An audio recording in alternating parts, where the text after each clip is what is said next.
Shalom, Bapak Ibu terkasih, bersyukur pada hari ini kita masih dapat bersekutu dan akan memuji Tuhan, juga merenungkan firman Tuhan sebagai dasar untuk kita menapaki akhir pekan kita pada hari ini. Kita akan memujikan satu lagu yang meneguhkan kita bahwa kita punya Allah yang sangat dekat dengan kita, yaitu sahabat kita, sehingga kita akan memujikan satu lagu yang berjudul Tuhan Yesus Sahabatku. Kita puji.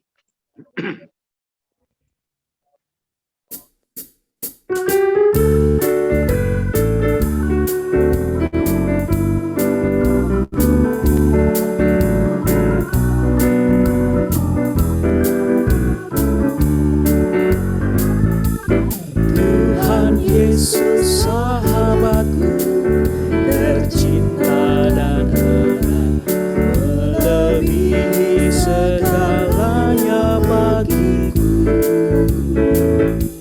Bunga bakung paling indah yang tumbuh di lembah, mengampuni menyucikan diriku. Penghibur dalam duka, penolong yang teguh, kepadanya ku serahkan hatiku. Bunga bakung paling indah yang tumbuh di lembah, melebihi segalanya bagiku.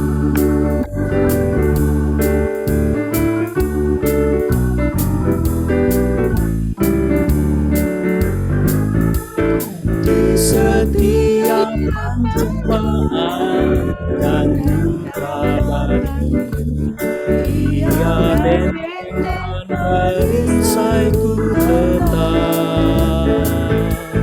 Demi Dia ku tinggalkan berhala hatiku, oleh Dia ku bertahan dan tegak. Digoda oleh iblis, ku takkan menyerah. Yesus jamin kemenangan imanku.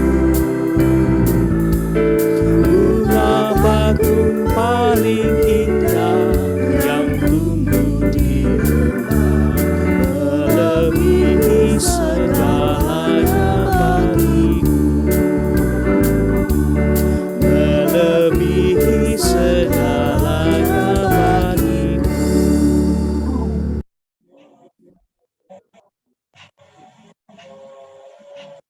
Bu Ratna, Bu Handayu, dan Bu Erina bersatu di dalam doa. Ya Bapa, kami bersyukur karena kami punya Tuhan Yesus yang menjadi sahabat kami dalam menghadapi suka duka kehidupan kami.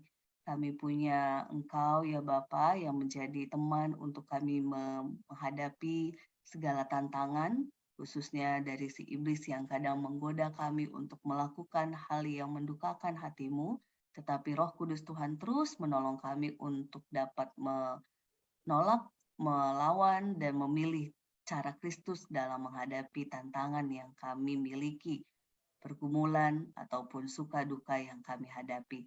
Dan saat ini Tuhan, kami ingin merenungkan firman Tuhan yang akan meneguhkan kami untuk terus berjalan dalam terang kasih Tuhan yang akan dibawakan oleh Bapak terkasih kami, Bapak Pendeta Emeritus Edison. Tuhan yang meneguhkan kami untuk kami dapat mendengarkan, mengerti, dan melakukannya dalam kehidupan sehari-hari. Terima kasih ya Bapa, di dalam nama Tuhan Yesus kami berdoa dan mengucap syukur. Amin. Amin. Sebelum kita menerima firman Tuhan dari Bapak terkasih, kita akan memujikan satu lagu yang akan meneguhkan kita untuk terus berperangai seperti Yesus Tuhan yang sudah meneladankan cinta kasih kepada kita. Kita akan pujikan, ku ingin berperangai.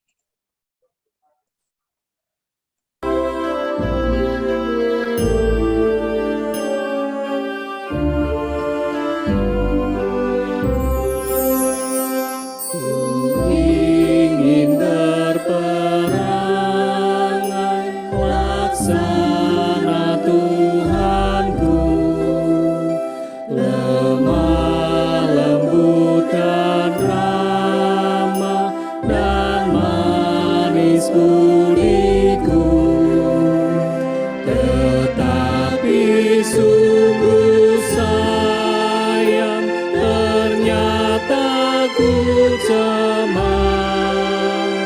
Ya Tuhan, beriku hati yang suci dan benar. Ku ingin ikut Yesus, mencontoh kasih-Nya, menghibur orang susah, menolong yang lemah. Tetapi sungguh sayang ternyata ku cemar. Ya Tuhan, beriku hati yang suci dan benar.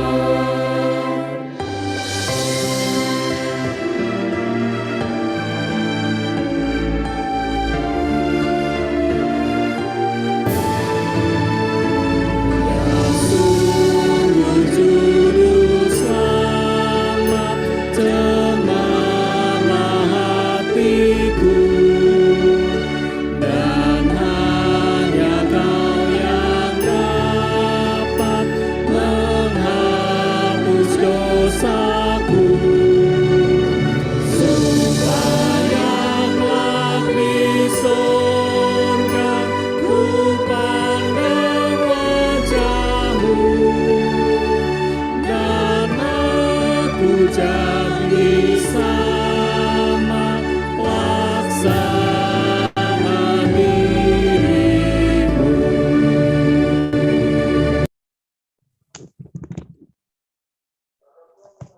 Monggo, Bapak. Iya.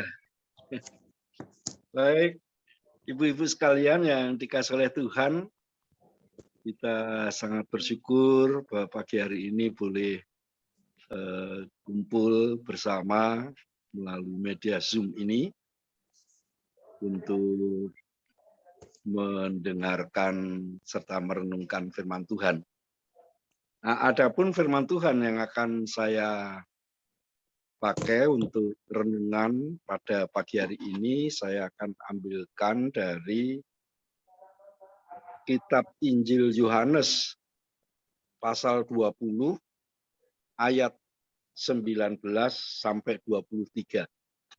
Injil Yohanes pasal 20 ayat 19 sampai 23 yang akan saya bacakan demikian. Yesus menampakkan diri kepada murid-muridnya. Ketika hari sudah malam, pada hari pertama minggu itu, berkumpullah murid-murid Yesus di suatu tempat dengan pintu-pintu yang terkunci karena mereka takut. Kepada orang-orang Yahudi, pada waktu itu datanglah Yesus dan berdiri di tengah-tengah mereka dan berkata, "Damai sejahtera bagi kamu." Dan sesudah berkata demikian, ia menunjukkan tangannya dan lambungnya kepada mereka. Murid-murid itu bersukacita ketika mereka melihat Tuhan. Maka kata Yesus sekali lagi, "Damai sejahtera bagi kamu. Sama seperti Bapa mengutus aku, demikian juga sekarang aku mengutus kamu." Dan sesudah berkata demikian, ia menghembusi mereka dan berkata, "Terimalah Roh Kudus. Jikalau kamu mengampuni dosa orang, dosanya diampuni. Dan jikalau kamu menyatakan dosa orang tetap ada, dosanya tetap ada." Iya, demikian bacaan kita pada pagi hari ini. Saudara-saudara sekalian yang dikasihi oleh Tuhan. Pertanyaan, dengan kuasa apakah murid-murid Tuhan pada waktu itu dapat melakukan hal-hal yang luar biasa?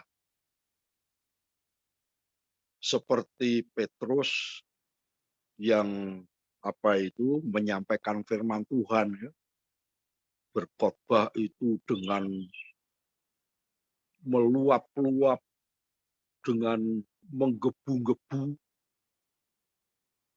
dan mengakibatkan atau membawa banyak orang yang pada waktu itu kemudian percaya kepada Tuhan Yesus.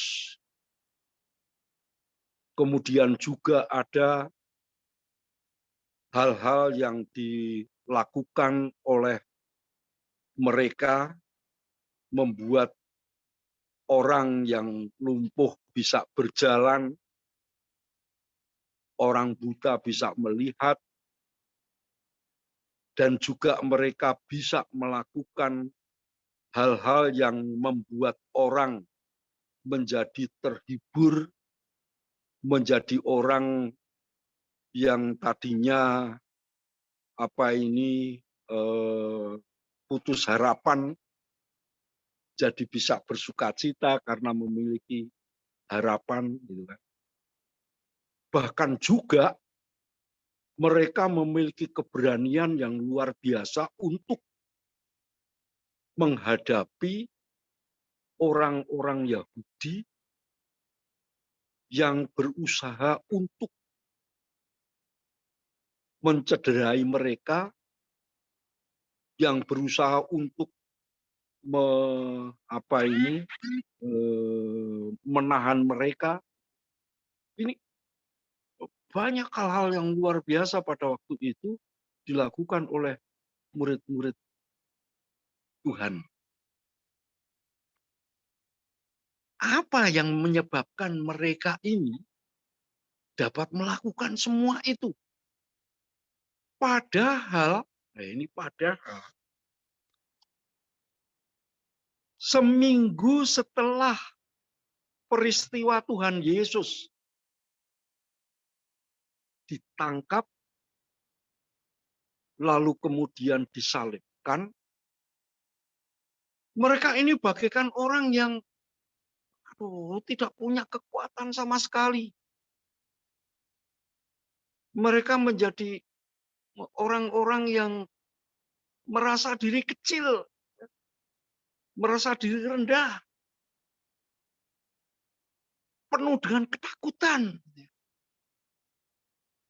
Sampai-sampai diceritakan pada waktu itu, karena begitu takutnya mereka kepada orang-orang Yahudi, setiap malam mereka ini mengunci diri, artinya berada di satu tempat yang tertutup, lalu kemudian pintunya dikunci. Karena mereka begitu takut gitu ya, terhadap keberingasan orang-orang Yahudi terhadap Yesus pada waktu itu.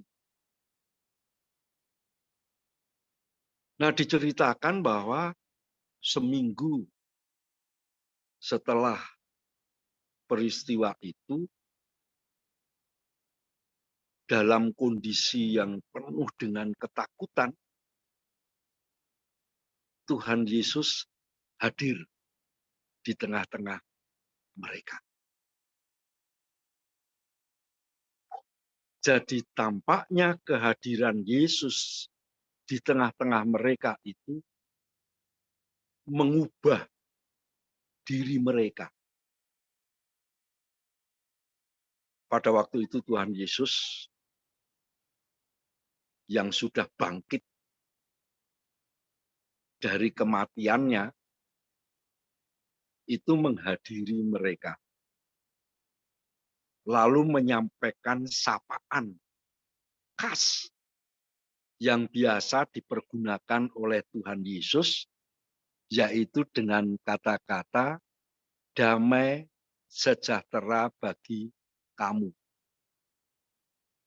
Atau Shalom Alaikum. Kata-kata ini merupakan kata-kata khas sapaan yang dipakai oleh Tuhan Yesus kepada murid-muridnya. Shalom Alaikum. Damai sejahtera bagi kamu. Kehadiran Yesus di tengah-tengah mereka itu membuat hati mereka yang tadinya dingin, yang tadinya takut, yang tadinya merasa tidak berdaya itu berubah menjadi sukacita. Kehadiran Yesus itu menggembirakan hati mereka. Dan kehadiran Yesus itu seakan-akan menghilangkan segala sesuatu yang kemarin itu menutupi pikiran mereka, menutupi hati mereka. Sampai mereka menjadi orang-orang yang tidak peduli terhadap segala sesuatu di sekitarnya. Saudara-saudara yang dikasihi oleh Tuhan, ada kalanya dalam kehidupan ini kita juga berada dalam situasi dan kondisi yang seperti dihadapi oleh para murid itu. Ya entah itu karena mungkin adanya persoalan yang kita hadapi, lalu kemudian kita merasa karena persoalan itu sebetulnya besar sekali, sehingga membuat kita menjadi takut. Apakah kita bisa menghadapi, memecahkan, menghentikan persoalan itu? Atau mungkin juga oleh karena kepercayaan kita kepada Tuhan, lalu membuat kita begitu takut menghadapi realita di dalam kehidupan ini. Nah, itu kadangkala dihadapi juga oleh orang-orang Kristen di saat-saat tertentu gitu ya. Ketika muncul permusuhan dari pihak-pihak yang berbeda keyakinan, itu kadang bisa membuat orang Kristen ini begitu merasa ketakutan gitu, sehingga mengunci diri, menutup diri kalau perlu membuat identitasnya nggak kelihatan. Atau mungkin juga ketakutan ketika kita ini menerima suatu tugas atau tanggung jawab untuk melakukan suatu pelayanan. Kita merasa tidak berdaya, kita merasa tidak mampu, kita merasa, wah pokoknya sudahlah, takut sekali gitu ya. Bisa membuat kita menjadi stres gitu ya. Nah, itu bisa terjadi di dalam kehidupan kita. Nah, yang dapat mengubah keadaan seperti itu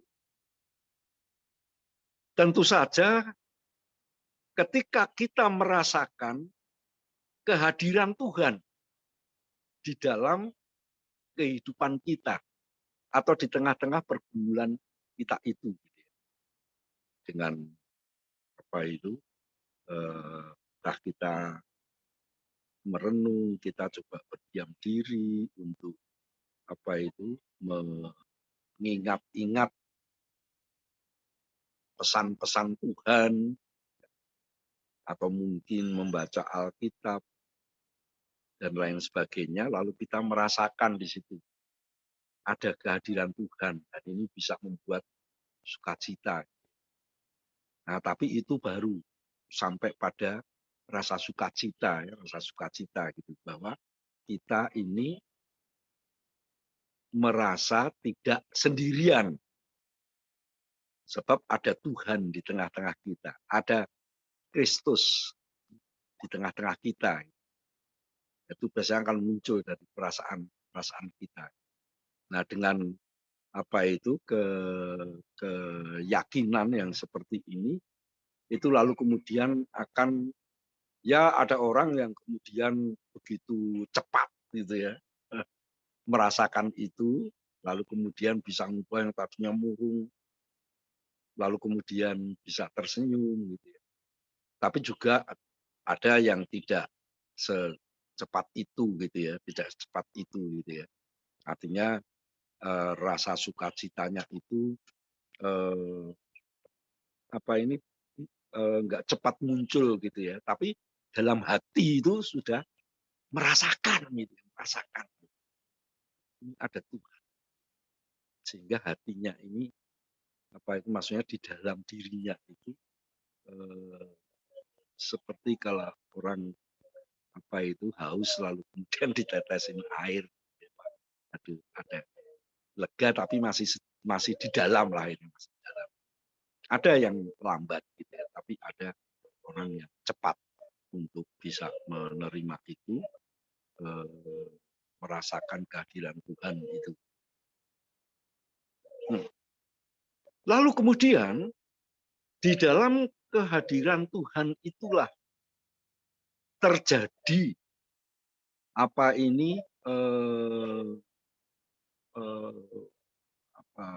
percakapan dengan Tuhan. Nah ini yang kita dengar di antara murid-murid pada waktu itu gitu ya. Setelah Tuhan Yesus hadir di situ, mereka menjadi sukacita, lalu Tuhan mengatakan gitu, seperti di ayat 21 itu. Damai sejahtera bagi kamu sekalian. Bagi kamu. Sekali lagi, kukatakan damai sejahtera bagi kamu, sama seperti Bapa mengutus aku, demikian juga sekarang aku mengutus kamu. Kata-kata Tuhan Yesus ini merupakan kata-kata panggilan bagi murid-murid. Bahwa murid-murid yang pada waktu itu merasakan bahwa diri mereka ini sebagai orang-orang yang tidak berdaya, tidak berguna, takut, itu diberi mandat atau diberi tugas yang tidak ringan gitu kan. Karena menurut penafsiran pengutusan dari Tuhan Yesus kepada murid-murid itu awalnya adalah pengutusan kepada orang-orang Yahudi gitu ya. Kepada orang-orang Yahudi yang telah menangkap Yesus, yang telah memiliki pikiran-pikiran yang tidak tepat tentang Yesus gitu ya. Nah, mereka diutus kepada orang-orang itu, padahal justru orang-orang inilah yang menjadi sumber ketakutan mereka, sumber stres mereka. Tapi justru Tuhan Yesus mengutus murid-murid itu kepada mereka. Nah ini suatu panggilan yang murid mereka itu tidak mudah gitu kan, tidak mudah untuk dijalankan gitu ya. Wong diutus untuk memberitakan kebaikan justru kepada orang yang menjadi sumber ketakutan mereka. Jadi bisa jadi gitu ketika mendengar kata-kata Tuhan Yesus mengutus mereka itu, mereka menjadi beleret lagi gitu ya. Yang tadinya sudah sukacita, sekarang beleret lagi gitu ya. Tapi namanya Tuhan Yesus. Dia sangat memahami perasaan-perasaan yang ada di dalam hati murid-murid itu. Tuhan Yesus sangat memahami pikiran-pikiran yang ada di dalam diri mereka. Apalagi Tuhan Yesus yang sudah bangkit dari antara orang mati itu, yang nantinya tidak akan lagi secara fisik bersama-sama dengan mereka. Bagaimana agar mereka ini lalu kemudian dapat menjadi utusan Tuhan, atau dengan kata lain dapat menjadi penerus Tuhan Yesus untuk memberitakan kerajaan Allah di tengah-tengah dunia ini. Walau pada dasarnya mereka ini adalah orang-orang yang kecil, lemah, penakut. Nah, pada waktu itu Tuhan Yesus mengatakan demikian. Tuhan Yesus melakukan gitu. Dan sesudah berkata demikian, ia menghembusi mereka dan berkata, terimalah Roh Kudus. Jadi saudara-saudara, dengan pemberian Roh Kudus inilah yang kemudian mengubah diri murid-murid Tuhan. Dengan diberinya hembusan Roh Kudus itu, mereka bukan saja menjadi hidup, tetapi mereka juga menjadi berani, mereka juga menjadi memiliki kuasa. Seperti kuasa yang dimiliki oleh Tuhan Yesus. Dan itulah yang kemudian menyebabkan murid-murid itu dapat melakukan banyak hal untuk menunjang pelayanan mereka. Jadi Roh Kudus ini menjadi kuasa di dalam diri mereka sehingga mereka dapat melakukan apa yang selama ini pernah dilakukan oleh Yesus.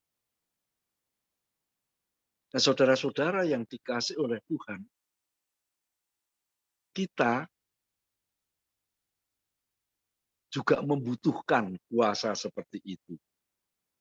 Atau barangkali pernyataannya bukan kita membutuhkan, tapi kita sebagai orang-orang percaya pada dasarnya sudah mendapatkan kuasa seperti itu.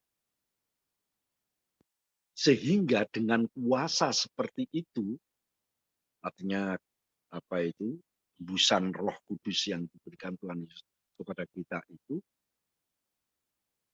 itu hendaklah mengubah diri kita. Bahwa sebagai orang-orang percaya, memang kita ini kecil, memang kita ini sedikit, memang kita ini lemah, memang kita ini memiliki kemungkinan-kemungkinan untuk takut. Tetapi dengan percaya, dengan penyerahan, dengan rasa syukur kepada Tuhan, maka kuasa itu akan tumbuh di dalam diri kita. Sehingga yang kecil itu menjadi besar. Yang tadinya terasa tidak berdaya menjadi berdaya. Seperti layaknya inilah ballpoint ya, atau pena. Itu pada zamannya Raden Ajeng Kartini dulu, pena seperti ini merupakan alat yang sangat besar sekali manfaatnya. Dengan alat yang kecil ini, Kartini pada waktu itu dapat mengungkapkan isi hatinya kepada rekan-rekannya yang ada di Belanda sana. Dengan alat yang kecil ini, ia bisa menyampaikan pikiran-pikirannya kepada sesamanya. Sehingga bisa mendidik para wanita pada waktu itu. Gitu.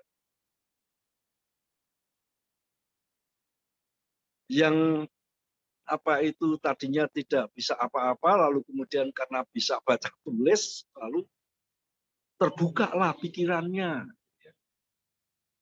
Dan itu berawal hanya dari penanya yang kecil itu. Gitu ya. Sekalipun itu kecil, tetapi mempunyai makna yang besar sekali. Nah, itu zamannya Kartini. Nah, kalau zamannya Bu Puji sekarang, beda lagi gitu. Zamannya Bu Puji itu nggak perlu lagi yang seperti itu, tapi cukup dengan 2 jempol. Hanya dengan 2 jempol. 2 jempol itu apa itu fungsinya? Gitu. 2 jempol ini bisa menuliskan pesan-pesan kepada orang-orang lain. Nah, kan mainnya handphone sekarang ini. Hanya dengan ini.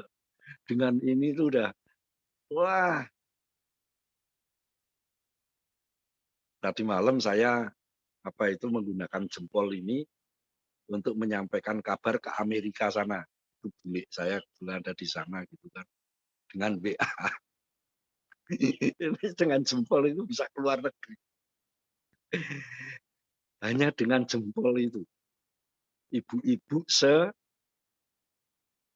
GKJ Yeremia itu bisa mendengar ucapan dari Bu Puji.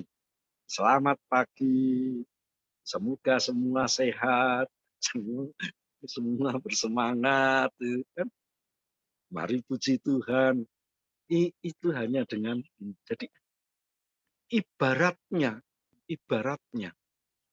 kita yang mendapat panggilan dari Tuhan itu, sekalipun kita kecil, tetapi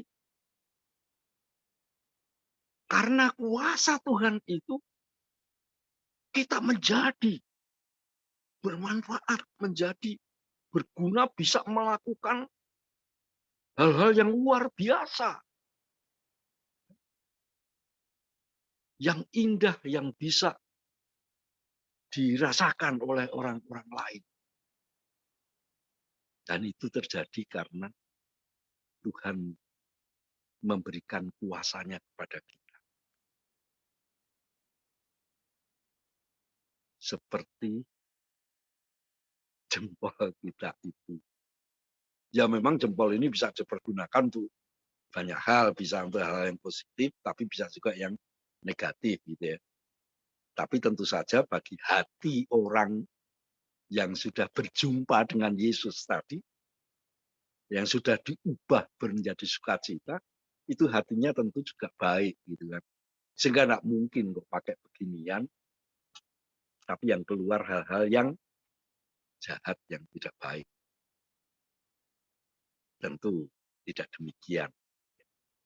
Jempol ini akan menghasilkan tulisan-tulisan, gambar-gambar, tampilan-tampilan yang baik, sehingga membuat orang yang mendengar membacanya itu, ya siapa tahu pagi-pagi pusing gitu kan karena pikiran yang nggak menentu untuk hari ini, ya. Tapi karena mendengar membaca WA-nya Bu Ratna umpamanya begitu, oh iya bener ya, akhirnya berubah. Itulah kuasa Tuhan. Dan itulah kuasa Tuhan Yesus yang sudah bangkit, yang diberikan kepada kita semua. Kiranya ini akan menguatkan kita, semakin memberi semangat bagi kita untuk terus mau menjalankan